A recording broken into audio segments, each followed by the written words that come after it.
Naam. Karibu sana katika sehemu hii ya 23 ya simulizi yetu hii ya Mrembo Kamra.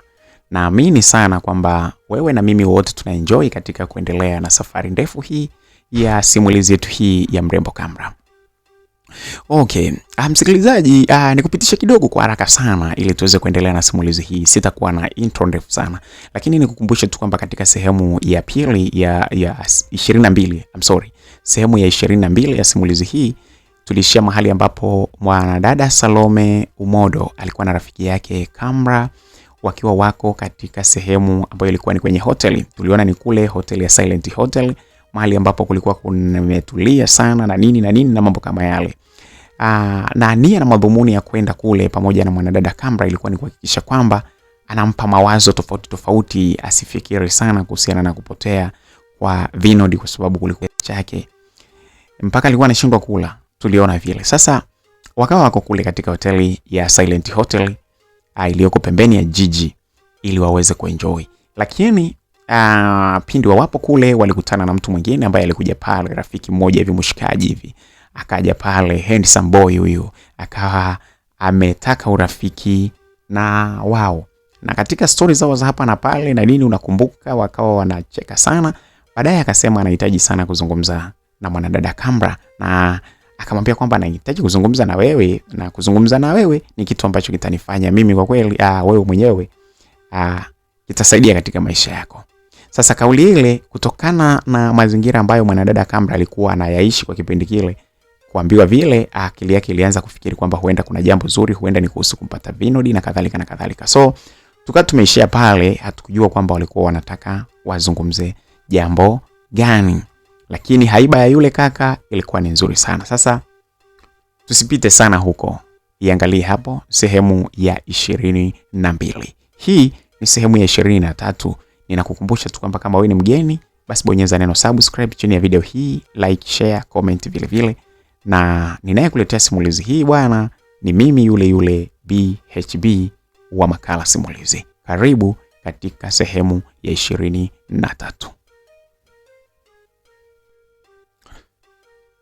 Yani kiujumla ni kwamba nahitaji cha kwanza kabisa cha msingi ni kwamba inabidi kwanza tuwe na mawasiliano. Uwe na mawasiliano na Kamra pekee? Hapana, simaanishi hivyo. Nyinyi ni marafiki zangu mpaka sasa. Ninahitaji niwe na namba za simu za nyinyi wote. Nahitaji niwe na namba yako. Najua tu sometimes tutakuwa tunaongea, tunacheka. Maana kama kuna kitu ambacho ni cha muhimu sana katika maisha yangu mimi sasa hivi ni kufurahi.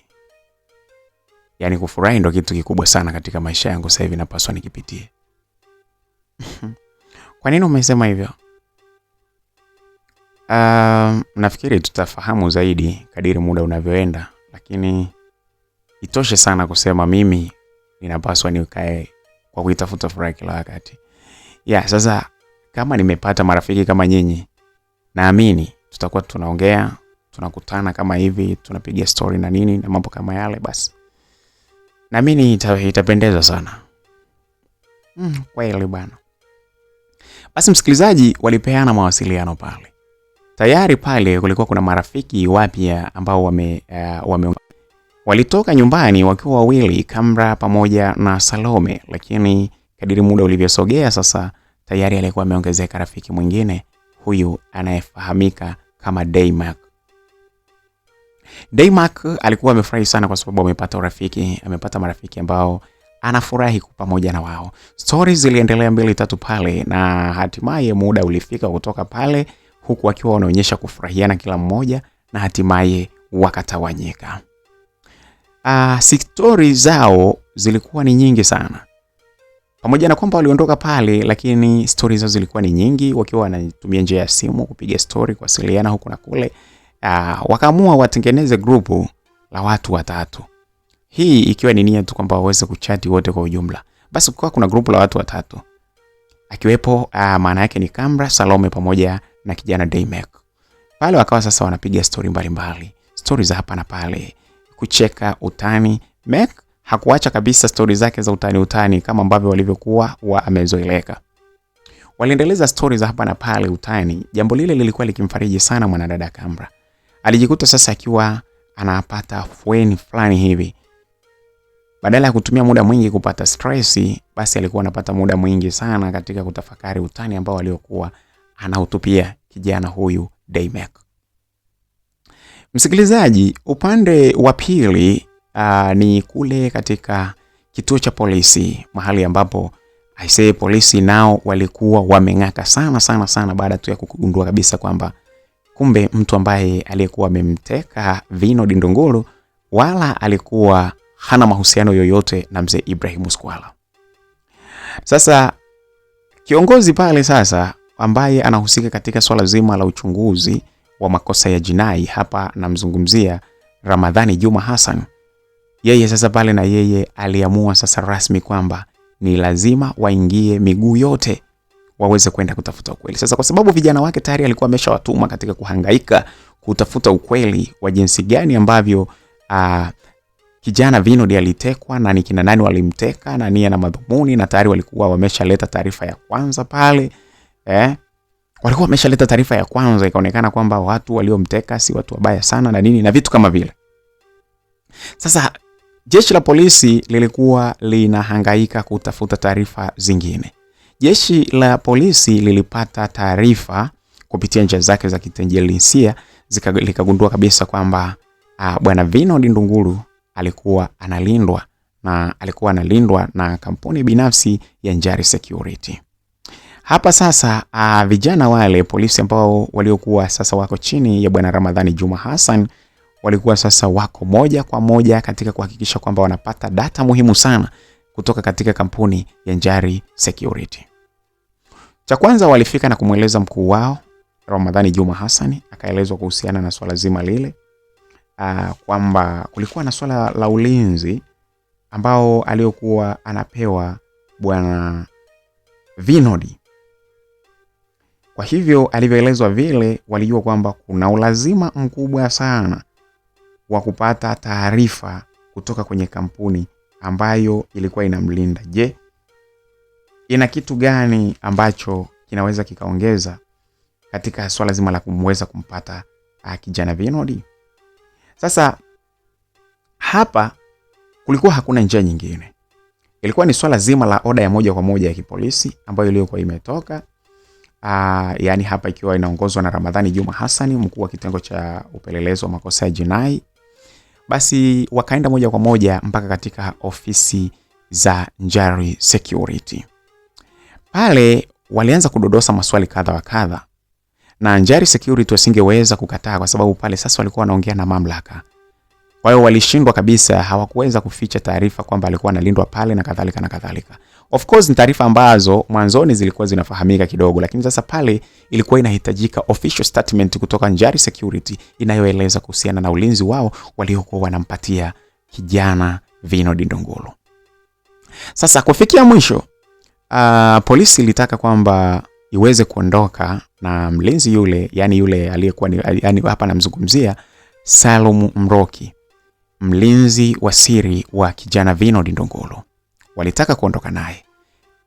Njari Security wasingeweza kukataa kwa sababu ilikuwa inaongea ni mamlaka ya juu yao. Kwa hivyo kijana Salum Mroki alichukuliwa na polisi, wakaenda wakapanda gari na moja kwa moja wakaelekea mpaka kituoni. Kitu kikubwa ambacho polisi ilichokuwa inataka toka mwanzo, kama walivyosema, wanahitaji kujua ukweli. Lakini habari gani ambayo watampa mzee Ibrahim Muskwala ni wao wataamua ni ipi ambayo itasaidia wao waweze kupata pesa zaidi. Of course hao walikuwa bana ni polisi madalali kweli kweli. Msikilizaji, Salum Mroki sasa aliwekwa kitimoto katika hali kubwa sana. Aliambiwa aweze kuandika maelezo ya nini anachokifahamu kuhusiana na kupotea kwa mteja wao bwana Vinod Ndunguru. Polisi wakiwa wamemweka kitimoto kweli kweli. Salum huyu kijana alianza sasa kuandika. Askari huyu wa ulinzi binafsi wa kijana Vinod Ndunguru alianza kuandika maelezo marefu sana ambayo yalikuwa yanahusiana na nini alichokiona siku ambapo Vinod Ndunguru alipokuwa anatekwa. Maelezo yake yalikuwa hayatofautiana na maelezo ambayo aliyokuwa ameandika katika kampuni ya Njari Security alipohitajika kuandika maelezo. Na baada ya kuandika kufikia pale, tayari, kwa sababu karatasi ile ilikuwa imechukuliwa, ile ambayo aliyokuwa ameandika maelezo, kopi yake ilikuwa tayari imechukuliwa. Kwa hiyo kulikuwa na karatasi mbili pale, msikilizaji. Kulikuwa na karatasi ambayo ni ya maelezo ya Salum Mroki iliyokuwa imechukuliwa kule katika kampuni ya Njari Security zilipo ofisi zao, lakini pia kulikuwa na karatasi nyingine ya maelezo ambayo ni yeye Salum Mroki alikuwa ameiandika chini ya ulinzi wa polisi. Aliachwa pale pale rumande, na hapo polisi walienda moja kwa moja mpaka katika dawati lao waweze kujadili. Kikao cha uchunguzi cha jeshi la polisi kilikaa. Walikuwa wanachambua sasa taarifa zile ambazo walizokuwa wamezipata. Sasa katika kupitia maelezo waliona almost yale maelezo ni the same. Maelezo aliyokuwa ameyatoa Salum Mroki kule katika kampuni ya Njari Security ni yale yale tu ambayo aliyokuwa ameandika pale. Dhimu kubwa ilikuwa ni ile ile. Sasa baada ya kuona vile wakasema inawezekana maelezo ambayo aliyokuwa ameyatoa ni maelezo halisi na ni maelezo ya kweli, au ni maelezo ya uongo ambayo aliamua kuyasimamia na kuandika kwamba kila mahali nitakapoulizwa nitasema hivi hivi. Na kwa sababu yule alikuwa ni askari na tena ambaye anahusika na masuala ya ulinzi, upelelezi, moja kwa moja alikuwa anajua njia za kuhakikisha kwamba anatoa ushahidi wa uongo na kulinda ule ushahidi moja kwa moja. Sasa polisi baada ya kuona vile walisema huyu ni lazima ataitishwe vizuri kwa maswali mazuri, na hata ikiwezekana nguvu ya kadiri iweze kutumika ili aweze kuweka ukweli hadharani.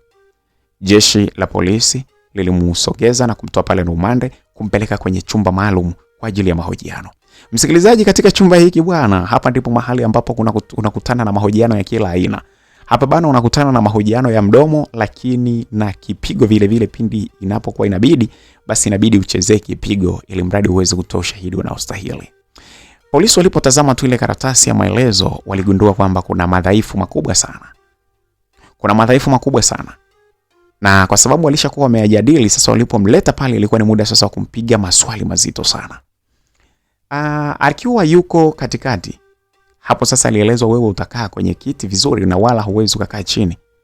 Kaa hapa kwenye kiti. Alikaa kwenye kiti, na polisi mmoja alikaa upande mmoja wa meza katika mapana ya meza, na mwingine mapana ya meza, mwingine alikaa pale katikati kwenye mapana ya meza, kwenye marefu ya meza. Na huku polisi mwingine akiwa amekaa pembeni kidogo mahali ambapo kulipokuwa kuna kiti pamoja na meza. Yeye alikuwa anahusika katika kuandika tu. Yeye alikuwa ni kama jaji. Maelezo ambayo aliyokuwa anayatolea, yani alipokuwa anaulizwa maswali, majibu ambayo aliyokuwa anayatoa, basi yule polisi mwingine kule alikuwa anayaandika. Naam msikilizaji, polisi mmoja alianza kumuuliza swali Salum Mroki, swali jepesi sana, lakini lilikuwa ni gumu, japokuwa lilikuwa liko kwenye maelezo yake aliyokuwa ameandika.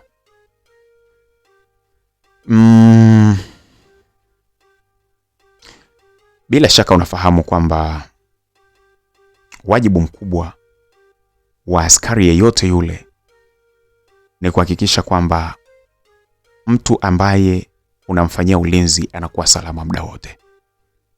Nafikiri unamjua hilo. Ndiyo polisi. Katika maelezo yako uliyoandika tumetazama hapa.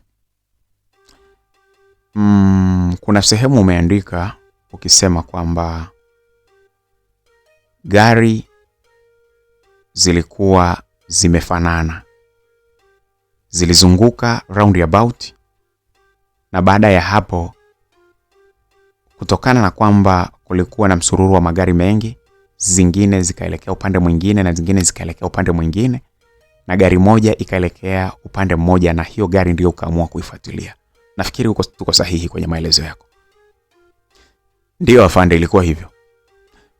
Okay, asante.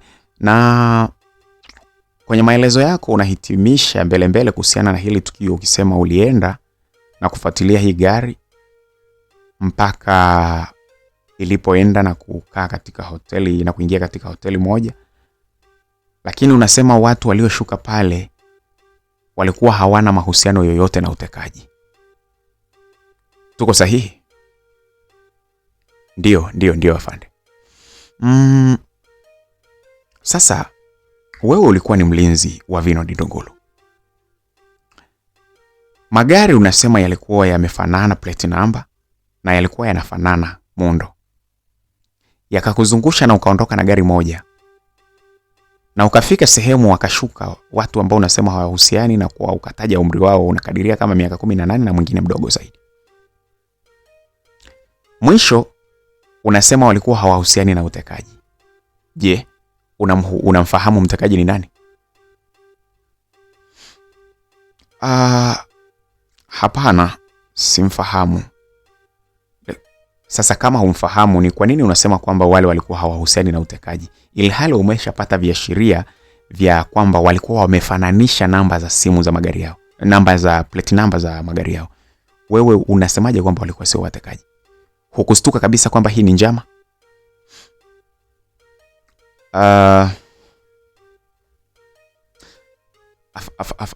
Afande, hapa ni hivi.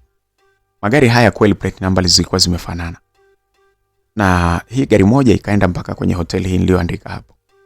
Wakashuka watoto wawili. Katika hivyo mimi nilivyoangalia wanavyoagiza chakula na gari iko pale, na nilipotazama ile gari, Ndungulu hakuwa pale ndani, Vinod hakuwa pale, na wao wenyewe walikuwa wamekaa wamerelax, kuonyesha kwamba walikuwa hawafahamu kitu chochote. Uchunguzi wangu nilioufanya kwa kuwatazama wale ulionyesha kabisa kwamba wale hawafahamu kitu chochote.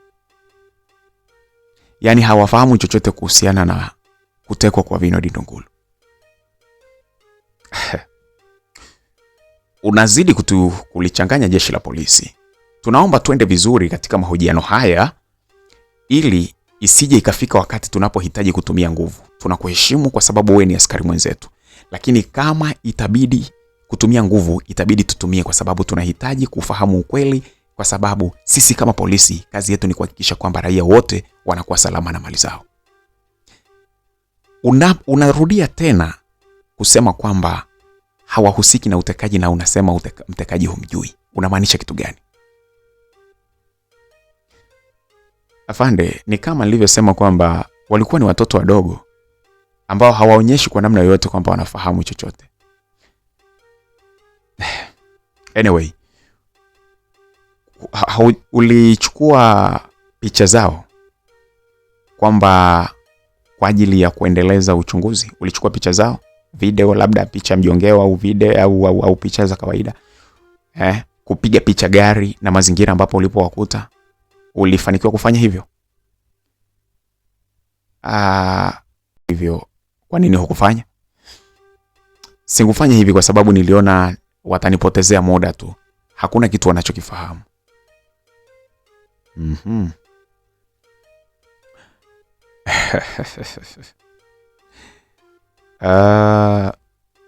Afande Dupi, endelea na maswali yako. Okay.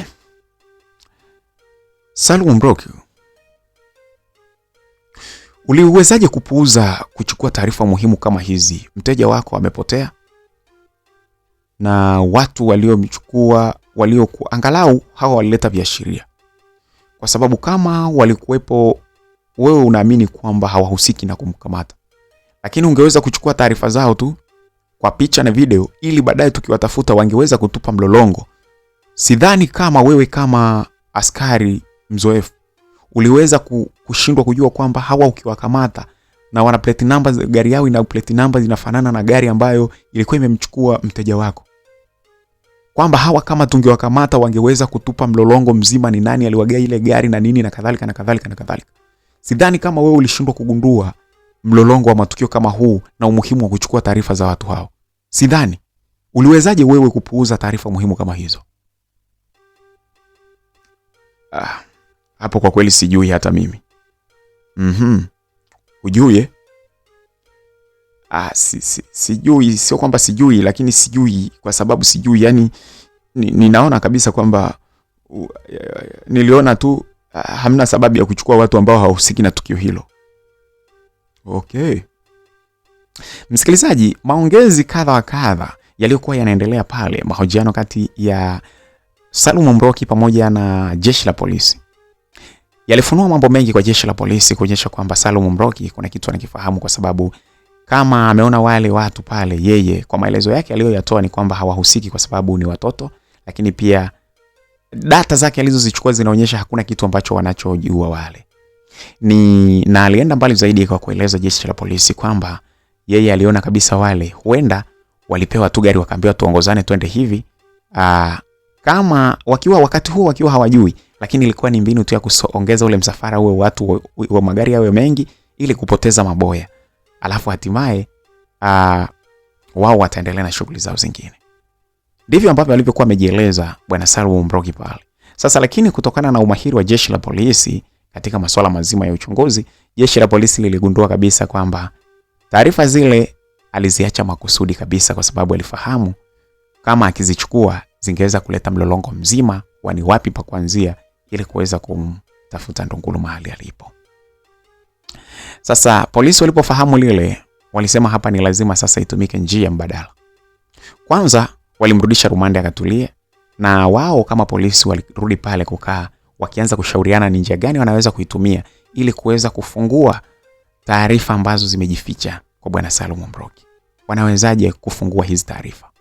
Watazipataje taarifa ambazo inaonyesha Salum Mroki kuna taarifa amezificha, anazijua, lakini watumie njia gani?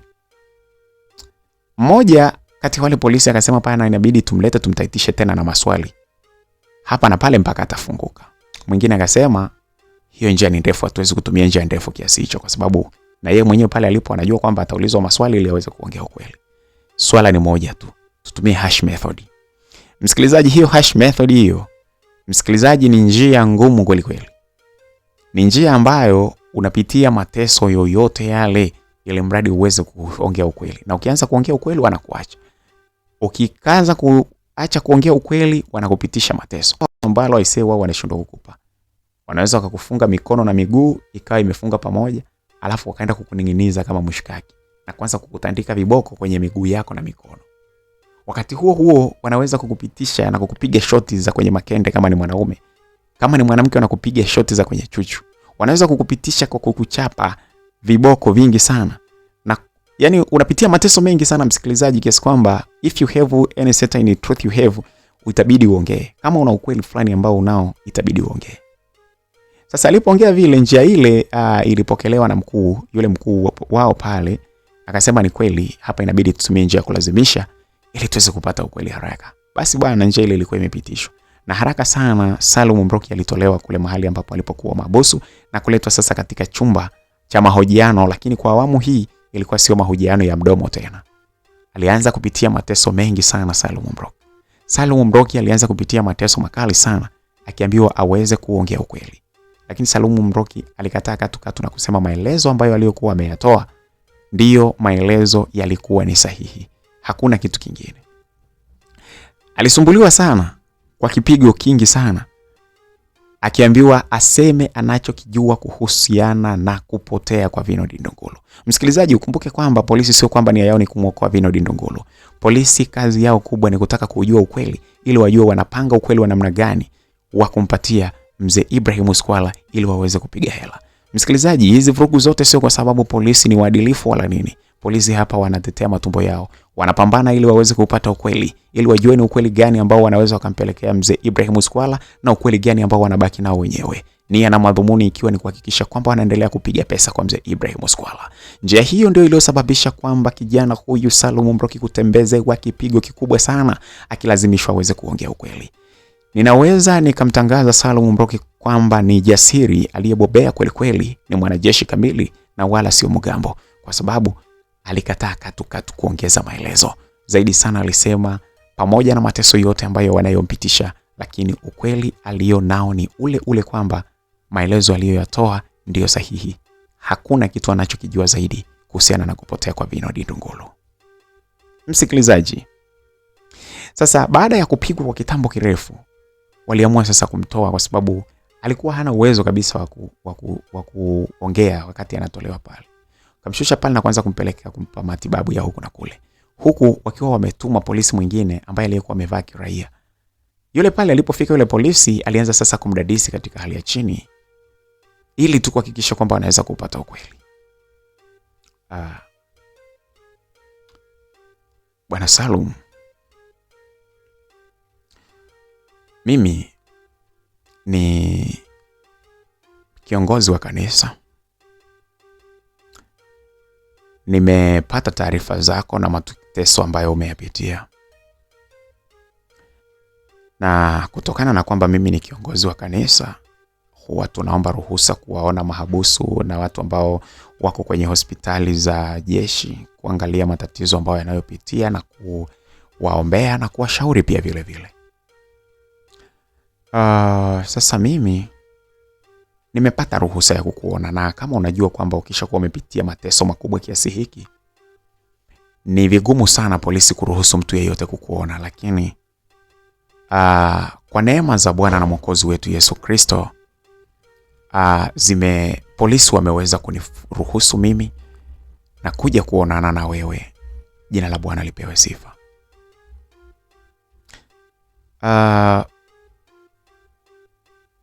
Nimepata kufahamu kwamba unapitia wakati mgumu na unalazimishwa sasa uweze kuongea ukweli mwingine kuhusiana na swala zima la kupotea kwa huyo kijana Vinod Ndungulu. Lakini wewe umeonyesha kuwa na msimamo.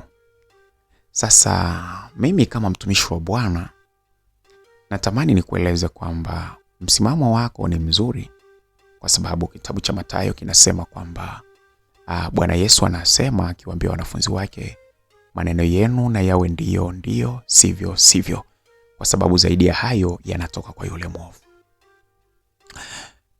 Sasa nimeona umepitia mateso makubwa sana kutoka kwa jeshi la polisi, na moyo wangu kwa kweli unaingiwa na huruma na roho yangu inasononeka sana.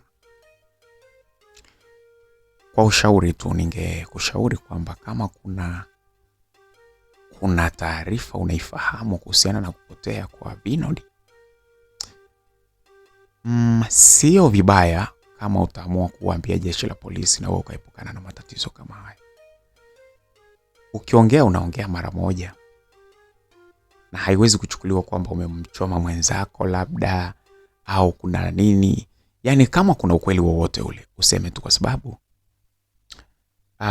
Bwana Salum, nina rekodi za kufahamu matukio mazito na mabaya yanayotokea kwenye vituo vyetu vya jeshi la polisi. Ni watu wengi sana ambao wamefariki mbele ya macho yangu baada ya kupokea kipigo kikubwa sana kutoka kwa jeshi la polisi.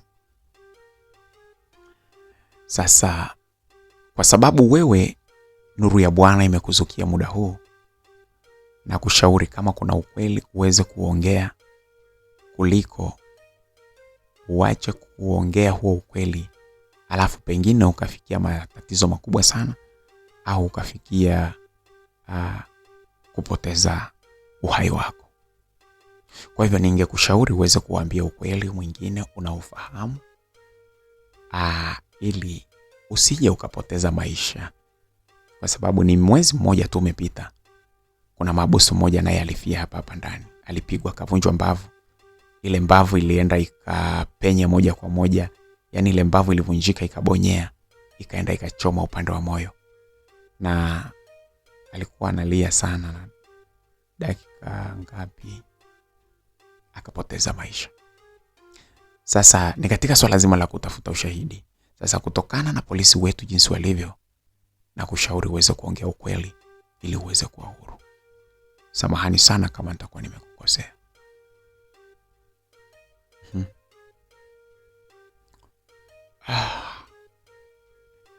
Nashukuru sana kiongozi, lakini mwili unauma jamani. Pole sana, pole sana. Nafahamu kipigo ulichopitia lazima mwili uume. Naendelea kukusikiliza.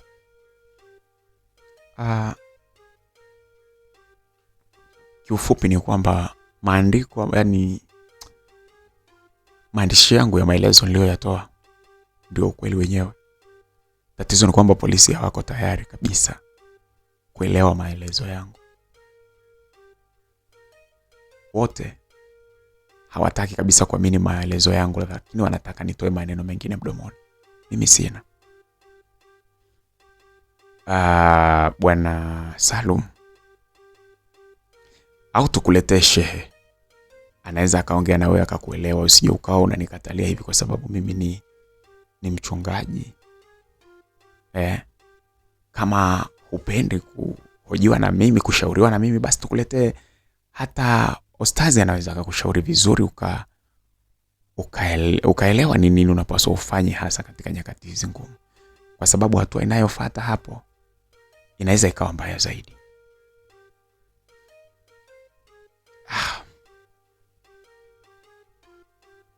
Msikilizaji, Salum Mbroki alinyamaza kimya huku akiwa anatafakari jambo. Mtumishi,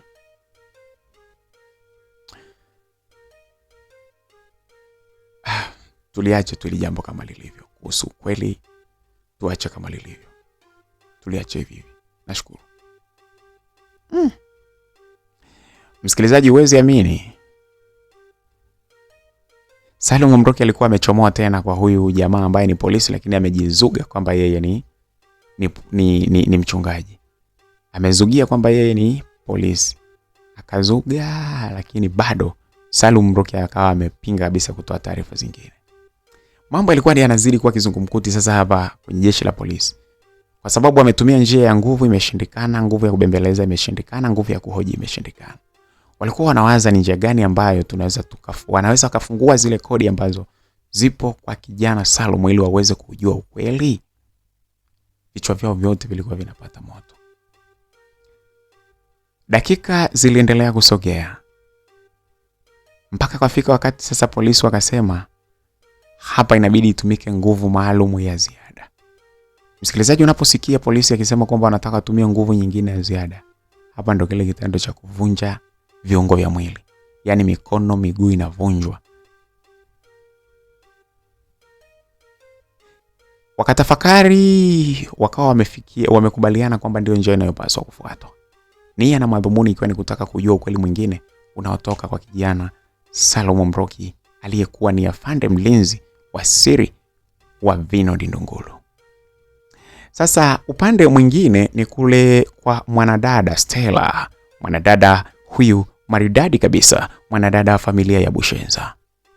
Na yeye kichwa chake sasa kilikuwa kinamuuma kutokana na kupotea kwa mwanadada Labda. Labda alikuwa amekwenda wapi? Sasa haraka sana pale mwanadada Stella na yeye akaona hapana, usinichezee. Mashaka yake yako pale pale kwamba ikitokea Labda akikamatwa na watu wabaya, anaweza akatoa siri nyingi sana ambazo walizokuwa wamezifanya akiwa na Stella, na hivyo kuanza kusababisha kampuni za Bushenza family zianze sasa kuzorota taratibu. Kitu ambacho mwanadada Stella alikuwa hayuko tayari kabisa kusikia kwamba eti kampuni zao nazo zinaanza kuzorota. Sasa hasa alikuwa anawaza sana kuhusiana na kampuni ya Abasis Company Limited. Abasis Company Limited ni kampuni ambayo inamilikiwa na hii familia ya Bushenza. Basi mwanadada Stella akasema lazima nifanye kitu fulani. Siwezi kukaa tu. Siwezi kuleta uzembe katika mali za familia. Huyu ni kweli ni rafiki yangu. Na ni rafiki yangu kweli, lakini linapokuja swala la mali za familia, sitaki masiara.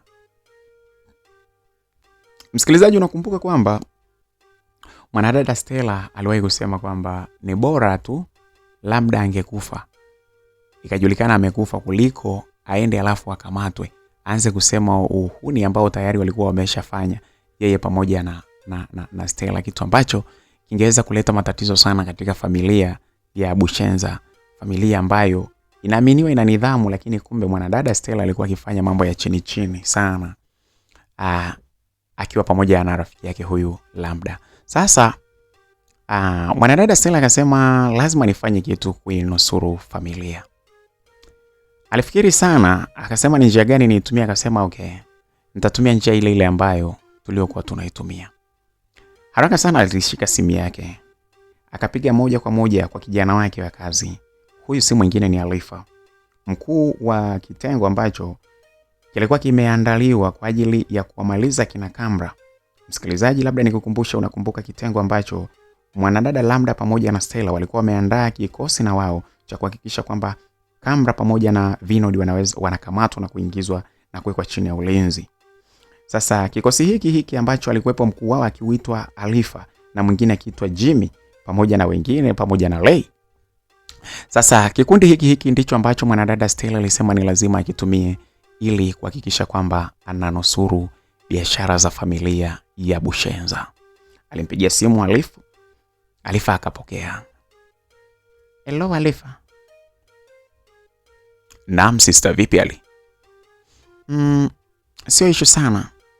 Naomba tukutane katika lounge yangu pale na mnaponikutaga. Lounge huko chini. Naomba uje wewe pamoja na wenzako wawili haraka sana iwezekanavyo. Tunakukuta hapo kwa hapo. Bana, nimekueleza mje, mbona maswali yanakuwa mengi bana? Nakuwa kasi watu wa kazi bana. Mwanadada Stella pale hasira zilikuwa ni zimepanda tayari. Sasa kijana huyu Alifa pamoja na Jimmy walikuwa wanafahamu ni sehemu gani unaweza kumkuta. Sasa kwa sababu muda ule hawakuwa pamoja, basi Alifa alifanya mawasiliano haraka na Jimmy pamoja na rafiki yao mwingine na mwingine, basi wakakutana na hatimaye wakasema bana, bosi Sister Stella ametuita kule lounge kule twende.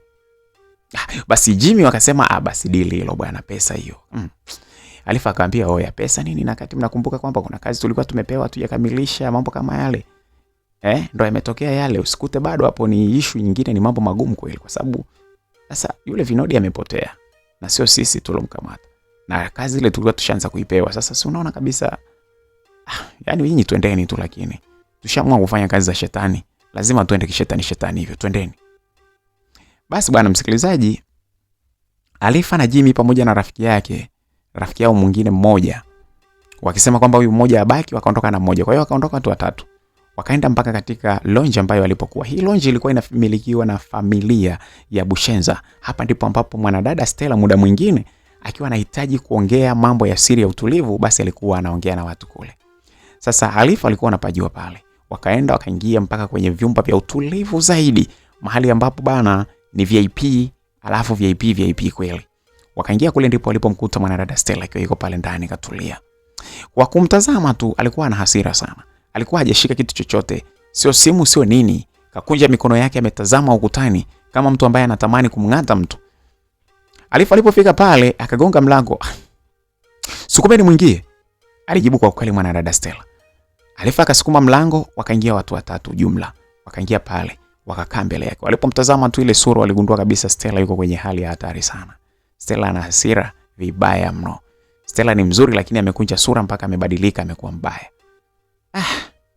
Wakana basi sio shida, wakakaa pale wakajipanga.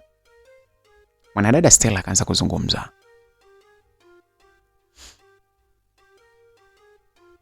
Alifa,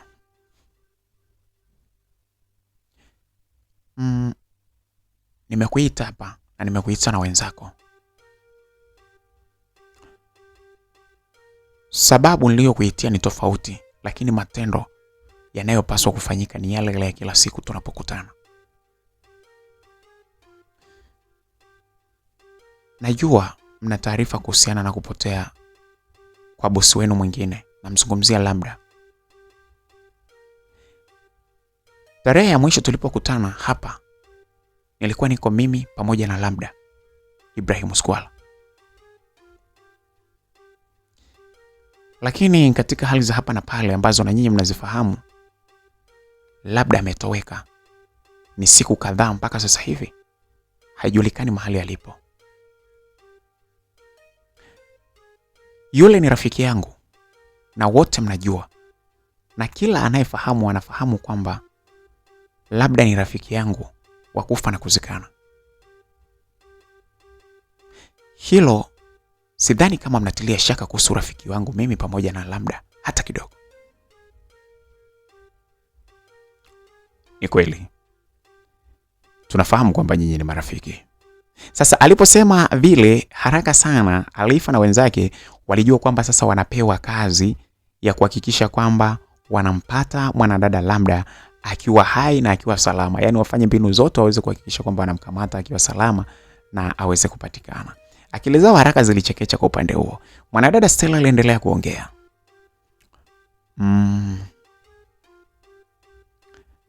Lakini umefika wakati ambapo maji inabidi ajitenge na mafuta. Alipotoa kauli hiyo, kikundi cha Alifa akiwa pamoja na Jimmy na mwenzake walijikuta wakiwa wanakaza macho yao kumtazama mwanadada Stella. Na yeye sura yake ilikuwa inazidi kubadilika alipotamka neno lile la maji kujitenga na mafuta. Kuna vitu ambavyo ni kwa ajili ya familia. Hivi vitu lazima vilindwe kwa gharama yoyote ile. Hivi vitu lazima vilindwe kwa gharama yoyote ile, kwa sababu kama mnavyofahamu, mtu yeyote anaweza kupata pesa, lakini si kila mtu anaweza kuwa tajiri. Mtu anaweza kuwa na pesa, lakini sio kuwa tajiri, kwa sababu kuwa tajiri ni historia. Siko tayari kuona familia ya Bushenza ambayo babu alipambania, akakabidhi baba, amepambania, imefikia sehemu kubwa kubwa. Tumekuja watoto, tunapambania wajukuu sasa, alafu ifie mikononi mwetu. Ni lazima tupambane kuhakikisha kwamba mali hizi zinaendelea kuwepo. Tuwarithishe na watoto wetu na kuendelea ili ukoo wetu uwe ni wa kitajiri. Na kwa kuongea maneno hayo, ninataka kukwambia kwamba niko tayari kufanya kitu chochote kile kuhakikisha mali za familia yetu ya Bushenza zinabaki salama. Hayo ni maelezo. Kazi ninayotaka kuwapa sasa hivi. Cha kwanza namalizia kwa kusema, kwenye maelezo namalizia kwa kusema, msiwaze sana na msifikiri sana kuhusu rafiki wangu mimi pamoja na Lambda. Fikirini kazi ambayo ninayowapa sasa hivi. Walitazamana pale pale wakiwa wamekaa, wakatazamana wakifikiri ni kazi gani ambayo wanaweza kupewa. Tayari mishale yao kichwani mwao ilikuwa imeshaanza kusoma kwamba hapa kuna tatizo hapa. Kuna kazi nzito wanaweza kupewa naye kwenda kuipewa. Alifa. Naam sister. Alifa. Naam madam. Alifa nakuita kwa mara nyingine. Naam bosi, nakuitika kwa mara nyingine. Nakufahamu wewe, na wewe unawafahamu watu wako wa kazi. Ndio bosi.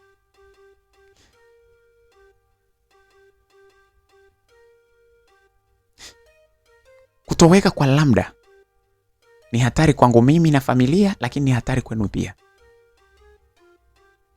Atakapokamatwa atatoa kila aina ya siri na mipango yote ambayo tulishawahi kuipanga tukiwa pamoja na nyinyi. Jambo hili litaharibu familia yangu, lakini nyinyi linaweza likaharibia maisha kwa ujumla. Msiwepo duniani kabisa. Kazi ni moja sasa hivi mnapaswa kuifanya. Mumtafute, na mnachopaswa kukiangalia, kama mazingira yanaruhusu yeye awe hai, mwacheni hai. Lakini kama mazingira hayaruhusu, nataka mumuue haraka iwezekanavyo, nipate uhakika na uthibitisho kwamba amekwisha kufariki, ili asije akathubutu kutoa siri zozote zile tulizowahi kuzifanya. Ni hilo ndilo ambalo nimewaitia hapa. Sihitaji kupingwa, sihitaji kitu chochote, nahitaji utekelezaji. Nafikiri nimemaliza. Msikilizaji, mwanadada Stella alizungumza na huku akinyanyuka, anataka kuondoka. Sasa alipotaka kuondoka pale, Alifa bwana kama mkuu wa kikosi kile akamwambia bosi, samahani kidogo. Bosi samahani. Unataka nini? Bosi, tumekusikia, lakini mpaka sasa hivi hatuna fununu kwanza kwamba Lambda yuko wapi. Nisikilize, unaweza kazi au hauwezi? Kazi hiyo naiweza, kutafuta na kufahamu mahali alipo na. Sasa unauliza kitu gani? Ongea vitu ambavyo vinaweza vikaeleweka. Kitu gani ambacho unachokitaka wewe? Okay.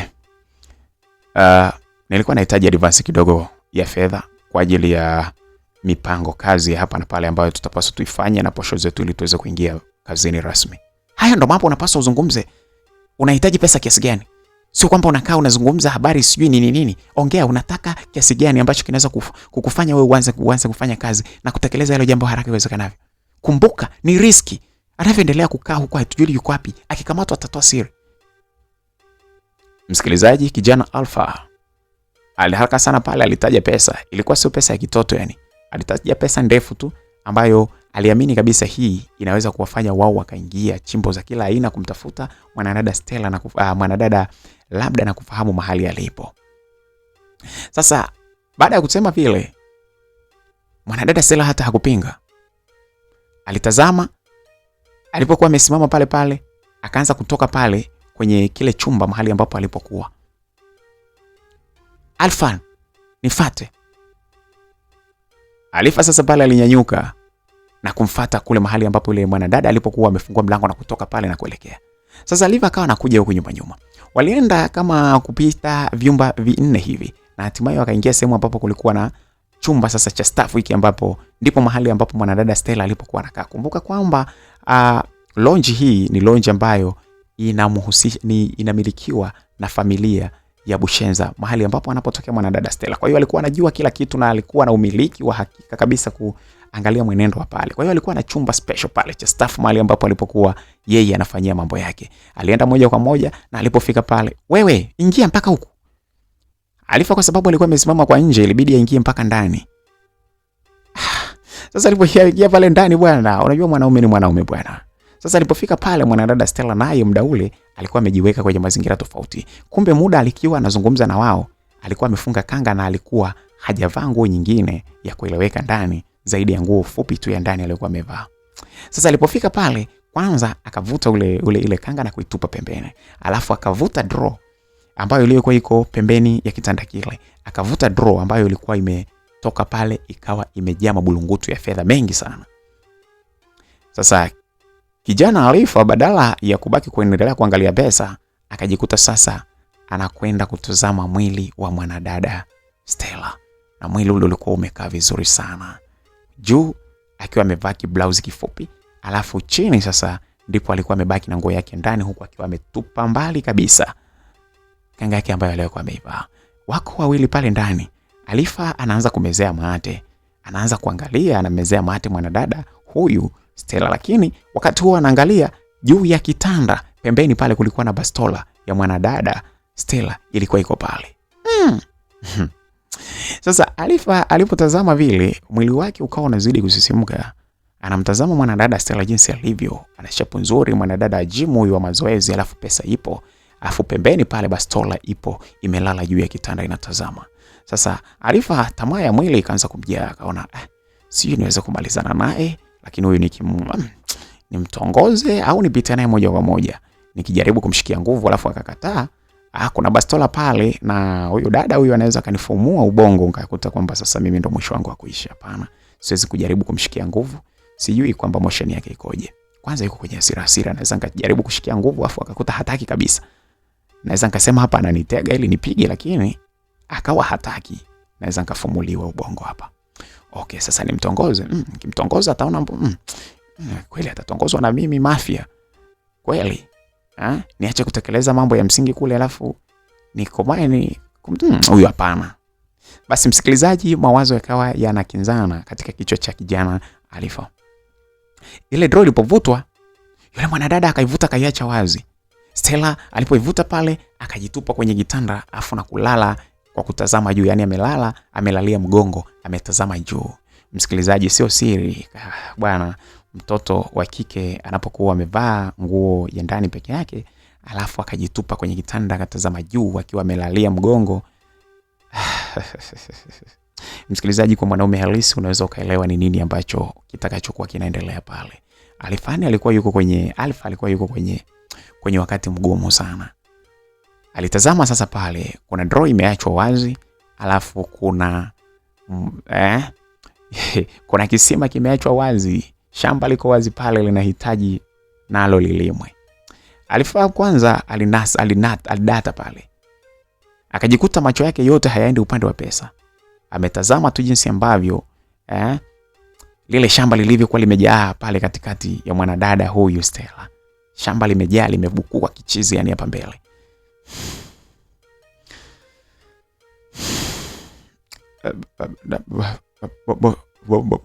Bosi, kigugumizi kilianza kumshika Alfan pale. Alif alianza kushikwa na kigugumizi pale, akajikuta amebaki anatazama tu.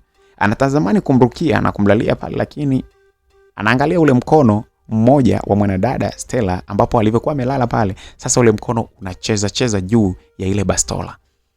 Alivyojilaza pale, mkono mmoja unacheza unaipapasa ile bastola. Oya, kwa wewe meni ambaye unasikiliza kitu hapo kabla hatujaendelea. Hivi ungekuwa wewe ungefanyaje msikilizaji? Oya, wewe nazungumza hapa kwa upande wa washikaji tu. Na kuuliza wewe mwanaume, ungekuwa wewe vipi? Ungepeleka mikono kule kwenye pesa au ungesogea kujaribu namna ya kupata tunda, kumega tunda la mwanadada Stella? Ungetaka lile tunda ambalo kwa hali ya kawaida mwanaume ukiwekewa vile unaona kama umetegewa ili uchukue, si ndivyo? Lakini sasa bado anapapasa bastola. Lakini pembeni pale kuna hela na hajakwambia uchukue. Amefungua tu drawer akavuta, alafu amejitupa pale, amejilaza. Wewe ungekuwa wewe pale sasa, mshikaji wewe unayesikiliza hapa, ungefanyaje? Okay, nategemea kuona comment yako hapo chini. Sasa basi bwana, kijana Alifa akajikuta anaita bosi kigugumizi mara nini. Stella akawa anabaki anamtazama tu. Anamtazama. Kama dakika kadhaa hivi zikaisha. Kama dakika 3 hivi zimeisha, wanatazamana tu, hakuna anayefanya kitu cha kueleweka pale ndani. Sasa baada ya kukaa dakika kama zile, nani akaona sasa nzia nikawa zombie sasa hapa ndani. Alifa akamwambia Stella, kwanza pale Alifa akaona ngoja ajikaze kiume, akasema okay, bosi, uliniita hapa, nimekuja. Uliniambia unataka nini? Mbona unapenda maswali ya kijinga sana? Uliniambia unataka nini? Nilikueleza kwamba ninahitaji advance ya pesa kidogo kwa ajili. Na hapo unaona nini? Hapa unaona nini? Sasa sasa Stella anamuuliza kijana Alifa kwamba hapa unaona nini? Sasa Alifa anataka kusema kwamba bosi, mbona mimi naona kuna shamba la kulima, naona kuna tunda napaswa nilile hapa, afu pasa. Alifa akawaza akasema, sasa nikimwambia naona Keivanti hapa, akaona hapana. Akawa anashikwa na kigugumizi pale Alifa. Aseme nini? Akasema nilikuwa nategemea kwamba uwezo kunipatia hiyo ili twende tukaanze shughuli mapema sana. Nikwambie kitu. Acha kunitia mashaka. Acha kunitia mashaka kabisa. Alipoongea vile, akanyamaza kimya, afu mkono wake ukawa unaendelea kupapasa kule kwenye ile bastola yake mahali alipokuwa amelala. Sasa Alifa akajiuliza, anaponiambia kwamba mwanadada huyu anaposema kwamba nisimtie mashaka, anazungumza nini? Nisimtie mashaka kwenye jambo gani? Nisije nikamtia mashaka kwamba mimi labda sipo vizuri, labda jogoo hawiki, au nisimtie mashaka kwamba labda sitaweza kufanya kazi aliyonipa na kukamilisha. Sasa Alifa akawa anabaki pale anatazama tu, akasema lakini bwana, potelea mbali. Mimi ngoja niendelee kukazia tu kazi. Basi ngoja niende, utanipatia hiyo pesa basi. Nisikilize. Kama hujui cha kufanya, chukua pesa hapo, alafu uondoke uende ukafanya hiyo kazi haraka sana. Msikilizaji, sasa pale alikuwa hajui anachukua shilingi ngapi. Alifa aliposikia ile kauli ya kama hujui cha kufanya, sasa akajiuliza ina maana cha kufanya hapa alikuwa anaambiwa nile hili tunda ndipo niende. Ndio maana ananiambia kama siwezi basi nichukue pesa niondoke. Lakini pesa anachukua shilingi ngapi? Ngoja niendelee kukazia upande wa pesa. Msikilizaji anazungumza hivyo, lakini huku chini babu ametuna vibaya mno. Huwezi amini. Mkongojo wa bwana Alifa umekaza kichizi. Yani umekaza uko ngengere. Unasumbua, yani unafurukuta ndani ya nguo huko vibaya mno. Lakini sasa anakumbuka kwamba anapaswa akafanye kazi za msingi. Akijichanganya pale kutaka kula tunda la bosi mwenyewe ana hasira, kuna hatari jambo lolote linaweza likatokea. Basi kabidi amwambie, bosi, nichukue shilingi ngapi? Anyway, nimekielewa kichwa chako jinsi kilivyo. chukua pesa ambayo itakutosha kwa ajili ya kazi. Uende, nahitaji uniletee matokeo hapa haraka sana. Alafu fanya haraka utoke hapa. Msikilizaji, mwanadada akaongeza ukali.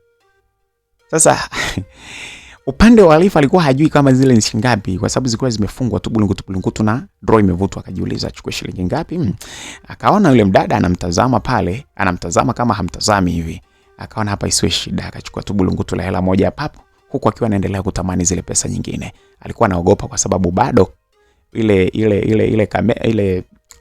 bastola ilikuwa inachezewa kwa mbali hivi, na mwanadada akiwa amelala pale anaipapasa. Akaona hapa, wewe tamaa ya nini? Mimi nachukua bulungutu moja, zile zilikuwa kama milioni kadhaa hivi, hizi zitanitosha kwanza kuingia site na wenzangu. Msikilizaji, pale kijana Alifa akashika zile pesa, bulungutu moja la pesa, alafu akatoka. Okay, sawa bosi, naenda kazini. Mwanadada Stella alimtazama na wala hakutaka kuongea naye kitu chochote. Hakutaka kumjibu au kutaka nini. Alifungua ule mlango na kutoka na kwenda mpaka mahali ambapo alipokuwa amewaacha wenzake wawili pale ndani. Msikilizaji, alipofika pale akamwambia okay. Akawaambia wenzake pale, okay Jimmy, tunapaswa tukafanye kazi. Nafikiri mnaelewa kazi tuliopewa. Hapa si sehemu ya kuendelea kuzungumza. Bosi mwenyewe mnamuona jinsi ambavyo alivyofura. Inabidi tuondoke. Jimmy akamuuliza pale, oya Alifa, vipi? Mbona kama una jasho sana? Mbona umetoka na jasho sana? Ina maana hizo pesa ulikuwa unazitolea wapi? Mbona jasho sana? Au uko hamna IC au? Oya washikaji, sikilizeni niwaambieni. Hebu tutokeni hapa kwanza. Au tutaongea mambo mengine baadaye. Huu ni muda wa kuwaza namna gani ya kufanya kazi. Hizi pesa za watu hizi atuli tu, zinapaswa zifanywe kazi. Tuondokeni hapa. Basi wakatoka pale. Walikuwa wanamuona jinsi ambavyo alikuwa ametoka na jasho. Hawajui mwenzao kule alikuwa anatoka na jasho baada ya kuona tunda, alafu kulila sasa inakuwa ni ngumu kwa sababu hajui kama ni kweli analipewa au ni vipi. Basi baada Alifa akatoka pale na wenzake akina Jimmy, wakatoka moja kwa moja na kukaa sehemu ambapo wakatoka kabisa eneo lile kabisa kwenye ile lounge. Moja kwa moja wakapotea eneo lile kwenda katika maeneo yao ya kupanga mikakati.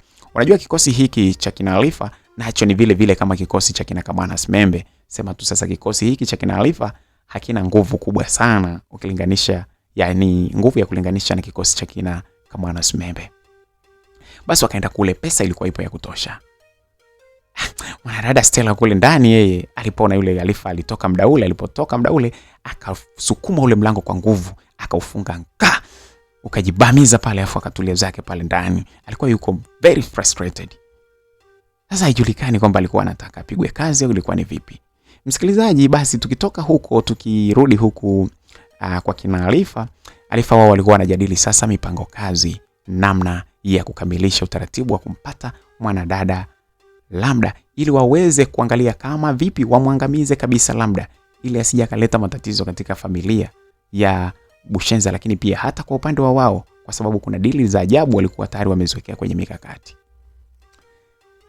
Bwana msikilizaji, hapo ndipo sasa upande wa mwanadada Lambda alivyokuwa anapangiwa mikakati yake, jinsi gani anaweza akapotezwa, akaangamizwa, ili kuweza kuinusuru familia ya Bushenza.